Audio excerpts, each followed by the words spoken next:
నమస్తే, welcome to prime time edition. ముందుగా headlines చూద్దాం. మల్కాజ్గిరి పోటీకి రెడీ, రేవంత్ కి కేటీఆర్ సవాల్.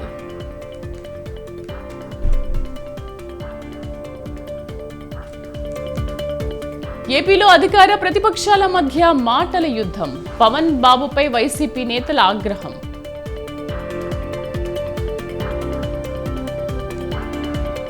విభజన చేసి ఓట్లు దండుకునే సిద్ధాంతం కాంగ్రెస్ది, బీజేపీది జాతీయవాదమన్న పురంధేశ్వరి.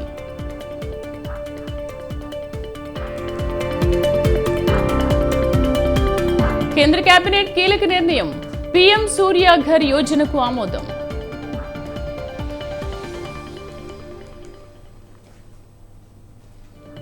ప్రభుత్వ ఉద్యోగాలకు 2 పిల్లల నిబంధన సమర్థించిన అత్యున్నత న్యాయస్థానం.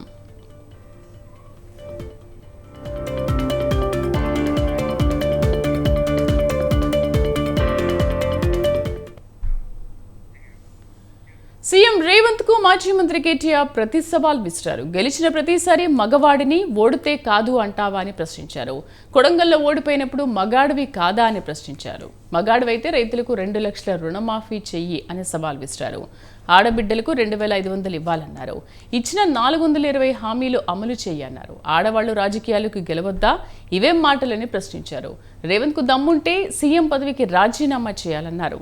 మల్కాజ్గిరిలో పోటీ చేద్దామన్నారు. అదే రేవంత్ సిట్టింగ్ సీటే కదా, దమ్ముంటే పోటీకి రావాలన్నారు.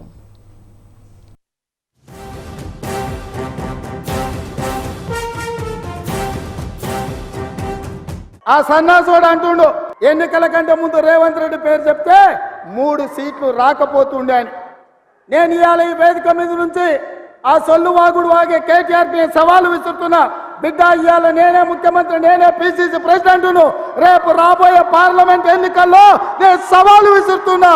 నీ చేతనైతే దమ్ముంటే, నువ్వు మగోడు అయితే ఈ తెలంగాణ రాష్ట్రంలో బిడ్డ ఒక్క సీటు గెలిచి చూపించు.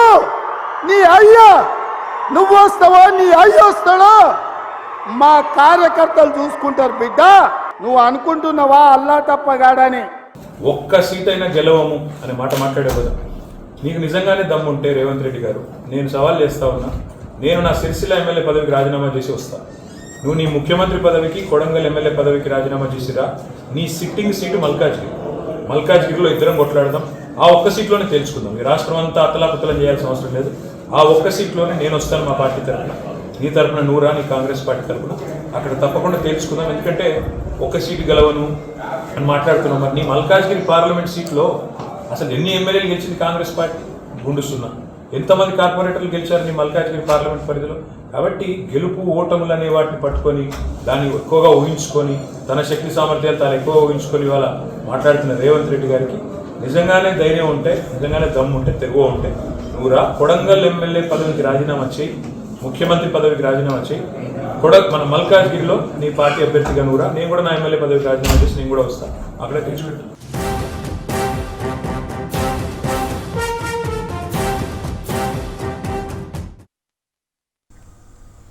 బీసీలంటే బడుగు బలహీన వర్గాల వాళ్ళు కాదు, సమాజానికి బ్యాక్ బోన్ లాంటి వాళ్ళు. బీసీలంటే బ్యాక్వర్డ్ క్యాస్ట్ కాదు, బ్యాక్ బోన్ క్యాస్ట్ అంటూ నినదించిన నేత ఏపీ సీఎం వైఎస్ జగన్. ఇతర పార్టీల అధినేతలుగా మాదిరిగా బీసీలను తన రాజకీయ వైకుంఠపాళిలో పావులుగా ఉపయోగించుకుని తాను నిచ్చెనలు ఎక్కడం కాదు, పాలిటిక్స్లో వారికంటూ సముచిత స్థానం కల్పించిన జన హృదయ నేత జగన్. పెద్దల సభగా పిలిచే రాజ్యసభకు ఇతర పార్టీలు, కార్పొరేట్ అధినేతలను బాగా పలుకుబడి ఉన్న వారిని పంపుతున్న ప్రస్తుత సమయంలో జగన్ మాత్రం బడుగు బలహీన వర్గాల వాళ్లను పంపి తనదైన ప్రత్యేకత చూపించిన మనసున్న మనిషి వైఎస్ జగన్.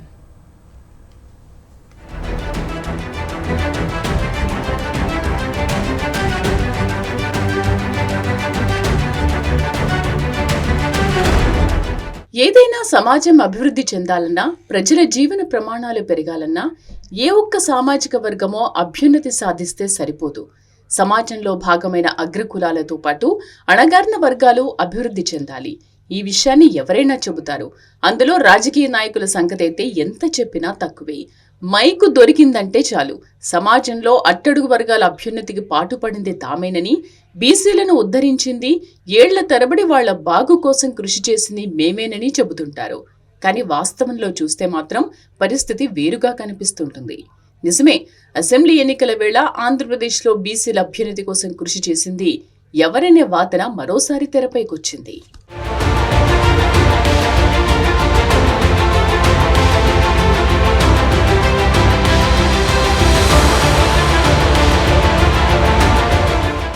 అయితే ఈ విషయంలో వైసీపీ అధినేత జగన్ మాత్రం అందరికంటే భిన్నంగా కనిపిస్తారు. సగటు రాజకీయ పార్టీల అధినేతగా చెప్పడం కాకుండా చేసి చూపిస్తున్న నేత జగన్. నిజానికి రాష్ట్రంలో సుమారు 50% ఓటు బ్యాంకు ఉన్న బీసీలకు చట్టసభల్లో సముచిత స్థానం కల్పించకపోవడంతో పాలకులతో ఏళ్ల తరబడి పోరాడుతూనే ఉన్నారు. అయితే వీరి గోడును గతంలో ఏ పార్టీ పట్టించుకోకపోగా కేవలం 1-2 స్థానాలు, పదవులు ఇస్తూ కేవలం ఓటు బ్యాంకుగానే చూశారు. కానీ పాలనా వ్యవహారాలతో పాటు పదవుల పంపకంలో బీసీలకు సముచితమైన స్థానం కల్పించి బీసీల బతుకులకు భరోసా కల్పించేందుకు చొరవ చూపింది మాత్రం సీఎం జగన్నే చెప్పాలి. దేశంలో ఏ రాష్ట్ర ప్రభుత్వం చొరవ చూపినంతగా వైఎస్ జగన్ ప్రభుత్వం ముందడుగు వేసిందనే చెప్పాలి.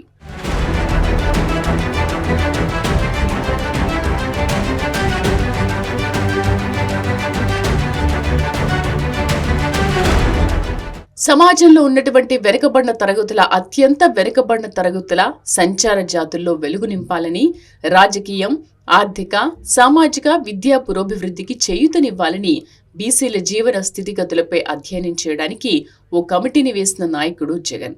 తద్వారా ఆయన బీసీల పక్షపాతిగా గుర్తింపు సాధించారు. ఈ కమిటీ క్షేత్రస్థాయిలో బీసీల గురించి లోతుగా తెలుసుకునేందుకు, వారికి సంబంధించిన విషయాలపై అవగాహన చేసుకుని అండగా నిలబడ్డమే ధ్యేయంగా ముఖ్యమంత్రి జగన్ వేసిన అడుగులు ఏపీ చరిత్రలో సరికొత్త అధ్యాయానికి నాంది పలికినట్లయిందన్న అభిప్రాయం వ్యక్తమైంది.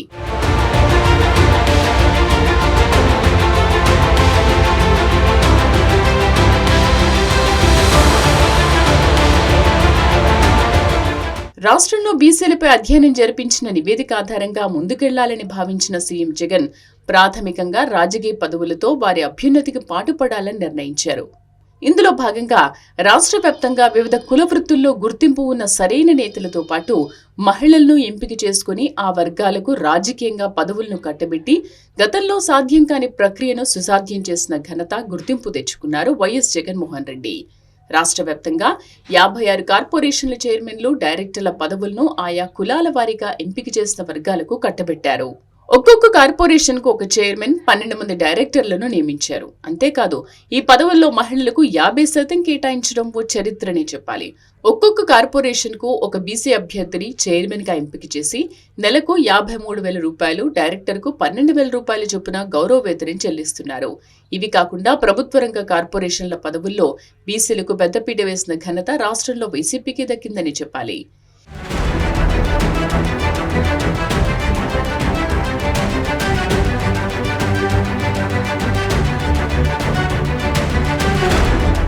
ఇక పెద్దల సభగా పిలిచే రాజ్యసభకు టీడీపీ సహా ఇతర పార్టీలు బడాబాబులను, కార్పొరేట్ పెద్దల్ని ఎంపిక చేస్తుంటే వైసీపీ మాత్రం ఈ విధానానికి స్వస్తి చెప్పి బడుగు బలహీన వర్గాలకు చెందిన 5గురిని ఇప్పటివరకు రాజ్యసభకు పంపింది. పిల్లి సుభాష్ చంద్రబోస్, మోపిదేవి వెంకటరమణ, గొల్ల బాపురావు, బీదమస్తానరావు, ఆర్ కృష్ణయ్య వీరంతా బీసీ నేతలే కావడం ఇక్కడ ప్రధానంగా చెప్పుకోవాల్సిన అంశం. అంతేకాదు 2014 ఎన్నికల్లో వైసీపీ తరఫున పోటీ చేసిన అభ్యర్థులకు ఇప్పుడు 2024 ఎన్నికల్లో బరిలో దిగబోయే అభ్యర్థులను గమనించినా తేడా సులువుగా తెలిసిపోతుంది. గతంలో రెడ్డి సామాజిక వర్గానికి చెందిన అభ్యర్థుల్ని కొంతమేర ఎక్కువగా నిలిపిన ముఖ్యమంత్రి జగన్ ప్రస్తుతం మాత్రం ఆ స్థానాన్ని బీసీలతో ఎక్కువగా భర్తీ చేస్తున్నారు. ఎక్కడిదాకో ఎందుకు, 2014 ఎన్నికల్లో మంగళగిరి నుంచి టీడీపీ జాతీయ ప్రధాన కార్యదర్శి నారా లోకేష్ పై పోటీ చేసి విజయం సాధించారు ఎమ్మెల్యే ఆళ్ల రామకృష్ణారెడ్డి. అయితే ఇప్పుడు మాత్రం ఆళ్లను తప్పించిన సీఎం జగన్ 2024 అసెంబ్లీ ఎన్నికల్లో మంగళగిరి నుంచి బీసీ అభ్యర్థి గంజి చిరంజీవికి అవకాశం కల్పించారు. ఇదొక్క ఉదాహరణ చాలు సీఎం జగన్ బీసీలకు ఏ స్థాయిలో పెద్దపీట వేస్తున్నారని చెప్పేందుకు. అందుకే ఇతర సామాజిక వర్గాలకు చెందిన పలువురు నేతలు తమకు టికెట్లు దక్కడం లేదని ఆరోపిస్తూ వైసీపీ నుంచి బయటకు సైతం వెళ్లారు. అయినా సరే జగన్ మాత్రం బీసీ మంత్రమే జపిస్తున్నారు.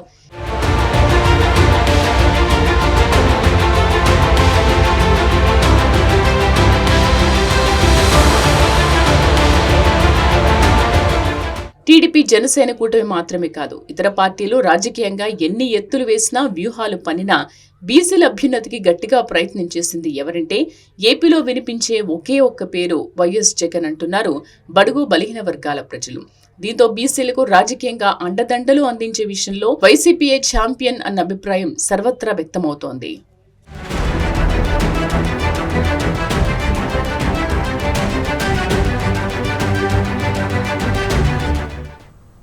ఏపీ రాజకీయ రాజధాని విజయవాడలో రాజకీయాలు హాట్ గా సాగుతున్నాయి. అధికార వైసీపీ, ప్రతిపక్ష టీడీపీ, జనసేన కూటమి ప్రచారం వేడందుకుంది. అడుగడుగున కటౌట్లు, ఫ్లెక్సీలు దర్శనమిస్తున్నాయి. ఎన్టీఆర్ జిల్లా మైలవరం టీడీపీ టికెట్ పంచాయతీ మాత్రం కొలిక్కి వచ్చే పరిస్థితి కనిపించడం లేదు. రాజకీయ హేమాహేమీలు దేవినేని ఉమామహేశ్వరరావు, వసంత కృష్ణప్రసాద్లలో ఎవరు పోటీ చేస్తారో, ఎవరికి మొండి చేయి చూపుతారో అర్థం కాక కార్యకర్తలు పరేషాన్లో ఉన్నారు. పార్టీ జిల్లా ఉపాధ్యక్షుడు బొమ్మసాని సుబ్బారావు కూడా మైలవరం టికెట్ ఆశిస్తూ ఉండడంతో గోదాలో ఎవరు దిగుతారో చూడాలి.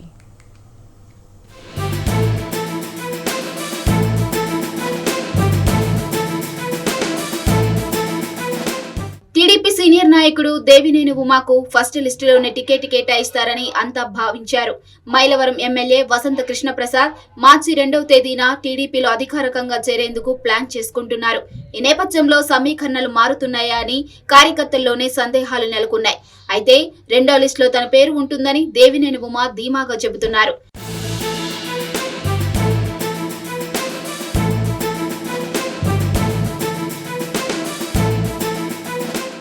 కమ్మ సామాజిక వర్గంలో మెజార్టీ నేతలు వసంత కృష్ణ ప్రసాద్ కు జై కొడుతుంటే బీసీ, ఎస్సీ సామాజిక వర్గ నేతలు మాత్రం దేవినేని ఉమామహేశ్వరరావుకు అండగా ఉన్నట్లు తెలుస్తుంది. వసంత కృష్ణ ప్రసాద్ వల్ల ఇబ్బందులు పడ్డ టీడీపీ నాయకులు సోషల్ మీడియా వేదికగా అసంతృప్తి వ్యక్తం చేస్తున్నారు తప్ప ఎక్కడా బహిరంగంగా చెప్పడం లేదు.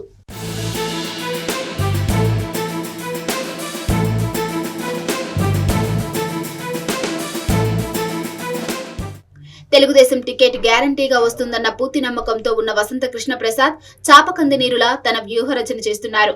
ఇబ్రహీంపట్నంలో టీడీపీ ముఖ్య నాయకుడు, రెడ్డిగూడెంలో మరో ప్రముఖ నాయకుడు, మైలవరం, కొండూరు మండల నాయకుల ద్వారా తన రాజకీయ చిత్రతను ప్రదర్శిస్తున్నారు. వైసీపీలో తన మద్దతుదారులను సంప్రదిస్తూ మద్దతు కూడగట్టుకుంటున్నారు.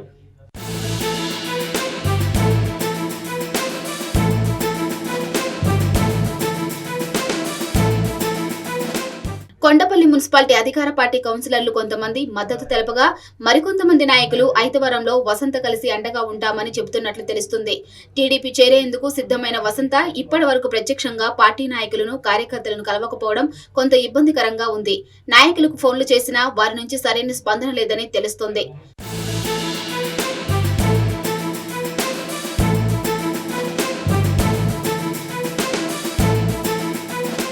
సీనియర్ రాజకీయవేత్త వసంత నాగేశ్వరరావు కూడా కొడుకుకు మద్దతుగా కూడా చర్చలు జరుపుతున్నా వారి నుంచి స్పందన లేదనే వాదనలు వినిపిస్తున్నాయి. ప్రతికూల పరిస్థితులు ఉన్నా వసంత మాత్రం మైలవరం నుంచే పోటీ చేస్తానని తనను కలిసి వైసీపీ, టీడీపీ నాయకులకు కుండ బద్దలు కొట్టినట్లు చెబుతున్నారు. మరోవైపు దేవినేని ఉమా మాత్రం తనకు ఉన్న అన్ని దారుల నుంచి పట్టువదలని విక్రమార్కుల్లా ప్రయత్నాలు కొనసాగిస్తూనే ఉన్నారు. మైలవరం నుంచి వసంత పోటీ చేస్తాడా లేక ఉమా పోటీ చేస్తాడా అనే విషయం 2-3 రోజుల్లో క్లారిటీ వచ్చే అవకాశం ఉంది.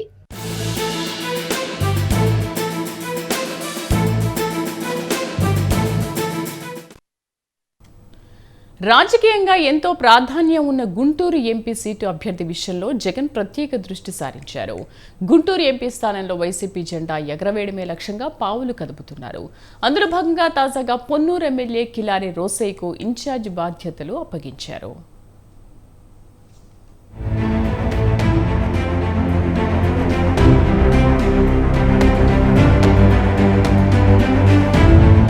వచ్చే ఎన్నికల్లో 175 అసెంబ్లీ సీట్లు, 25 పార్లమెంట్ స్థానాలు గెలవడమే లక్ష్యంగా సీఎం జగన్మోహన్ రెడ్డి అభ్యర్థుల ఎంపికపై కసరత్తు చేస్తున్నారు. గత సార్వత్రిక ఎన్నికల్లో వైసీపీ 151 అసెంబ్లీ స్థానాలను, 22 పార్లమెంట్ స్థానాలను గెలుచుకుంది. గత ఎన్నికల్లో వైసీపీ 22 ఎంపీ సీట్లు గెలుచుకున్న విజయవాడ, గుంటూరు, శ్రీకాకుళం ఎంపీ స్థానాలు మాత్రం గెలుచుకోలేకపోయింది. రానున్న ఎన్నికల్లో ఈ 3 స్థానాలు కూడా విజయం సాధించడం కోసం అభ్యర్థుల ఎంపికపై జగన్ ప్రత్యేకంగా దృష్టి సారించారు. ఇప్పటికే శ్రీకాకుళం, విజయవాడ ఎంపీ అభ్యర్థులను ఖరారు చేశారు. అయితే గత ఎన్నికల్లో టీడీపీ తరఫున విజయం సాధించిన కేశినేని నాని ఇటీవల వైసీపీలో చేరారు. దీంతో ఆయనకు విజయవాడ ఎంపీ సీటు ఖరారు చేశారు. అయితే గుంటూరు ఎంపీ అభ్యర్థి విషయంలో పక్కాగా విజయం సాధించే అభ్యర్థి కోసం సీఎం జగన్ గాలిస్తున్నారు. తాజాగా వైసీపీ అభ్యర్థుల 8వ జాబితా విడుదల చేస్తుంది. ఈ జాబితాలో గుంటూరు పార్లమెంట్ ఇన్ఛార్జ్ బాధ్యతలు ఎమ్మెల్యే కీలారి రోసయ్యకు అప్పగించారు.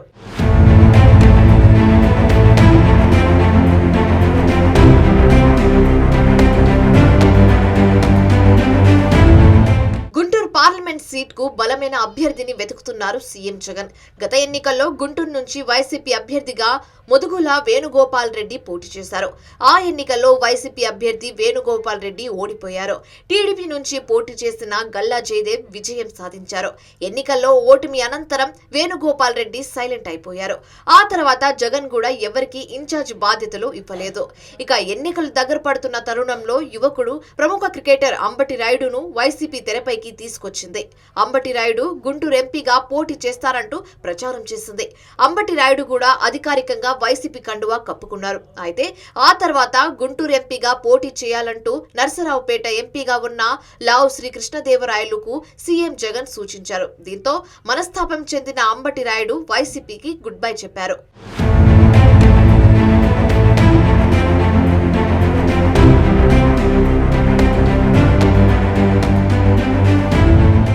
మరోవైపు ఎంపీ కృష్ణదేవరాయలు సైతం గుంటూరు ఎంపీగా పోటీ చేసేందుకు ఆసక్తి చూపలేదు.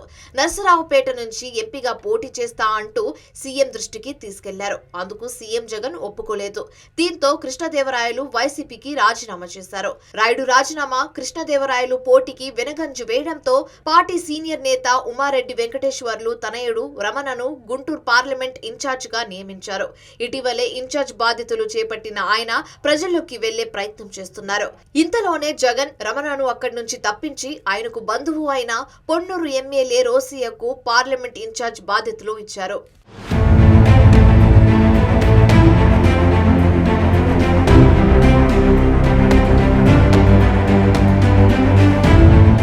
గుంటూరు ఎంపీగా మంగళగిరి ఎమ్మెల్యే ఆర్కే పోటీ చేస్తారనే ప్రచారం కొద్ది రోజులుగా జరుగుతుంది. తనకు మంగళగిరి సీట్ ఇచ్చే అవకాశం లేకపోవడంతో ఆర్కే గతంలో వైసీపీకి రాజీనామా చేసి కాంగ్రెస్ పార్టీలో చేరారు. తాజాగా మళ్లీ ఆయన వైసీపీలో చేరారు. ఎన్నికల సమయం దగ్గర పడుతున్న నేపథ్యంలో చివరకు గుంటూరు ఎంపీ అభ్యర్థి ఎవరు అవుతారనే క్లారిటీ రావాలంటే కొంతకాలం ఆగాల్సిందే.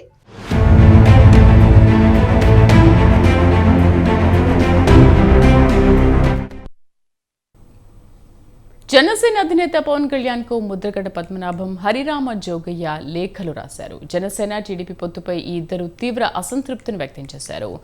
జనసేన టీడీపీ పొత్తులో భాగంగా పవన్ పార్టీకి కేవలం 24 సీట్లే కేటాయిస్తూ ఉండడంపై మాజీ ఎంపీ హరిరామ జోగయ్య తీవ్ర అసంతృప్తి వ్యక్తం చేశారు.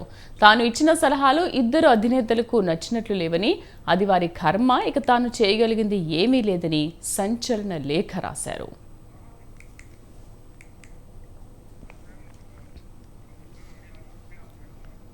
కాపుల సంక్షేమం కోసం పాటుపడే మాజీ ఎంపీ హరిరామ జోగయ్య జనసేన టీడీపీ పొత్తుపై విసుగు చెందినట్లుగా అర్థమవుతోంది.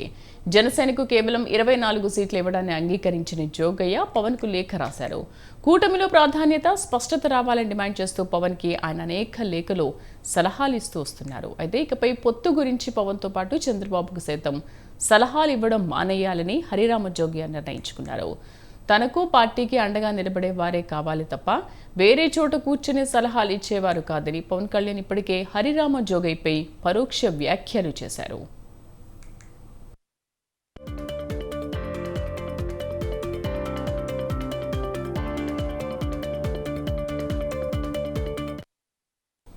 ఇక తాజాగా హరిరామ జోగయ్య రాసిన లేఖ సంచలనం రేపుతోంది. తన సలహాలు చంద్రబాబు పవన్ కు నచ్చినట్టుగా లేవని, ఇంకా తాను చేయగలిగిందేమీ లేదని చెప్పుకొచ్చారు. అది వారి కర్మ అంటూ ఆగ్రహం వ్యక్తం చేశారు. నిజానికి కొన్ని రోజులుగా జోగయ్య పవన్ పై చాలా అసంతృప్తిగా ఉన్నట్లు తెలుస్తోంది. కాపులు సీఎంగా ఉండాలన్నదే జోగయ్య లక్ష్యం. అప్పుడే వారి కులం ముందుకు వెళ్తుందని ఆయన నమ్మకం. అదే కాపు కులానికి చెందిన పవన్ కేవలం 24 అసెంబ్లీ స్థానాల్లోనే పోటీ చేస్తూ ఉండడం జోగయ్యకు నచ్చలేదు. పొత్తులో భాగంగా జనసేన 50 నుంచి 60 స్థానాల్లో పోటీ చేయాలని ఆయన అనేకసార్లు బలంగా తన గళాన్ని వినిపించారు.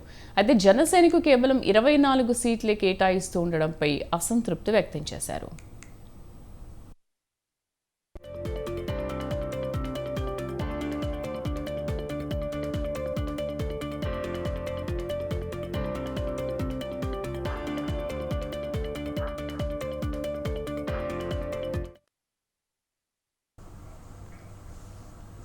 మరోవైపు పవన్ కళ్యాణ్ కు కాపు ఉద్యమ నేత ముద్రగడ పద్మనాభం లేఖ రాశారు. జనసేన విడుదల చేసిన ఫస్ట్ లిస్ట్ పై ఆయన స్పందించారు. పొత్తులో భాగంగా 80 సీట్లు 2.5 సంవత్సరాల సీఎం పదవి అడగాల్సి ఉందని ముద్రగడ్డ చెప్పారు. కానీ అలాంటి సాహసం పవన్ చేయకపోవడం బాధ కలిగిస్తోందన్నారు. చంద్రబాబు జైల్లో ఉన్నప్పుడు ఆయన పరపతి పెరగడానికి పవన్ కళ్యాణే కారణమని ఆయన తన అభిప్రాయాన్ని వ్యక్తం చేశారు. జనసేన పోటీ చేసే 24 మంది కోసం తన అవసరం రాదని, రాకూడదని ఆ దేవుణ్ణి కోరుకుంటున్నట్లు పద్మనాభం తెలిపారు.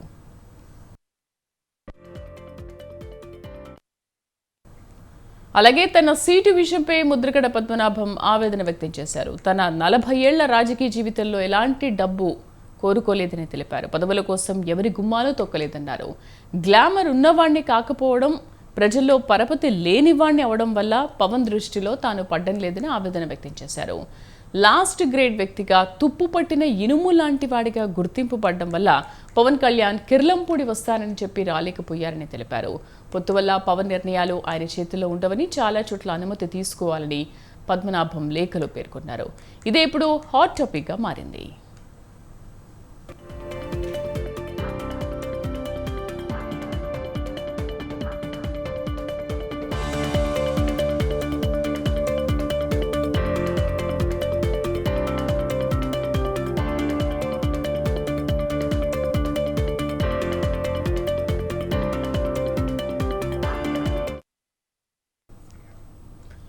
గత 10 సంవత్సరాలుగా తెలంగాణలో నిరుద్యోగుల బాధ వర్ణనాతీతం. ఉద్యోగ నోటిఫికేషన్ కోసం ఏళ్లుగా ఎదురుచూపులు.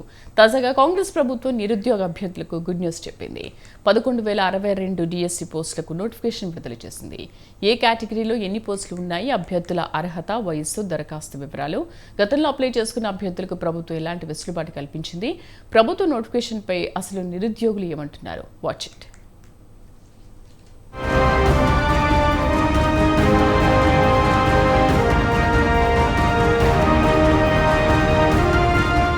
గవర్నమెంట్ టీచర్ అవ్వాలనుకునే అభ్యర్థులకు తెలంగాణ ప్రభుత్వం గుడ్ న్యూస్ చెప్పింది. అధికారంలో రాగానే మెగా డిఎస్సిని విడుదల చేస్తామన్న కాంగ్రెస్ 11,000 పోస్టులతో డిఎస్సి నోటిఫికేషన్ విడుదల చేసింది. గత ఏడాది బీఆర్ఎస్ ప్రభుత్వం ఇచ్చిన 5,089 నోటిఫికేషన్లను రద్దు చేసి మరో 5,900 పోస్టులను కలిపి మొత్తం 11,062 పోస్టులకు కాంగ్రెస్ ప్రభుత్వం నోటిఫికేషన్ ఇచ్చింది. School assistant, secondary grade teacher, language Pandit, PET, special teacher పోస్టులు తాజా నోటిఫికేషన్ లో ఉన్నాయి. అభ్యర్థుల అప్లికేషన్, ఫీజు పేమెంట్, అర్హత, వయస్సు, ఇతర వివరాలను ప్రభుత్వం నోటిఫికేషన్ లో తెలిపింది.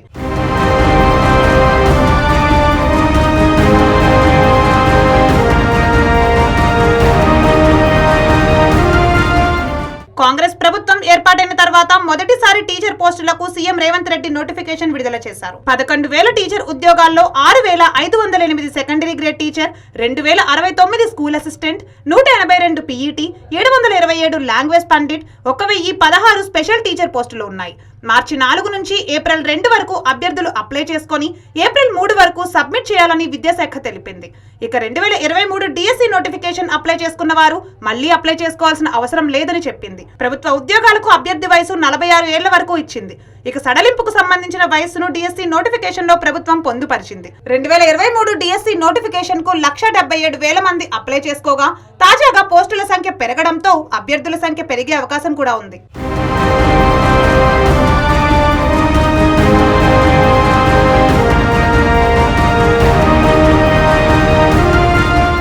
ప్రభుత్వం విడుదల చేసిన ఉపాధ్యాయ ఉద్యోగాలు అభ్యర్థులకు ఊరటనిచ్చినా తాము ఆశించిన స్థాయిలో నోటిఫికేషన్ విడుదల కాలేదని అభ్యర్థుల అభిప్రాయం వ్యక్తం చేస్తున్నారు. గత ప్రభుత్వం ఇచ్చిన లెక్కల ప్రకారం రాష్ట్ర ప్రభుత్వ స్కూళ్లలో 1,22,386 పోస్టులు ఉన్నాయి. వాటిల్లో 1,03,343 మంది ఉపాధ్యాయులు పనిచేస్తున్నారు. అంటే 19,000 ఉపాధ్యాయ పోస్టులు ఖాళీగా ఉన్నాయని తేలింది. వీటిలో 15,000కు పైగా ఉద్యోగాలకు నోటిఫికేషన్ వస్తుందని అభ్యర్థులు ఆశించారు. 2017లో చివరిగా డిఎస్సి నోటిఫికేషన్ రాగా 7 ఏళ్ల తర్వాత మళ్లీ డిఎస్సి నోటిఫికేషన్ వచ్చింది. దీంతో అభ్యర్థులు కాస్త ఎక్కువ ఉద్యోగాలను ఆశించారు. అయితే దీనిపై స్పందించిన అధికారులు టీచర్ల ప్రమోషన్లకు సంబంధించిన అంశం కోర్టు పరిధిలో ఉందని, మరిన్ని ఖాళీల భర్తీకి కొంత సమయం పట్టే అవకాశం ఉందన్నారు.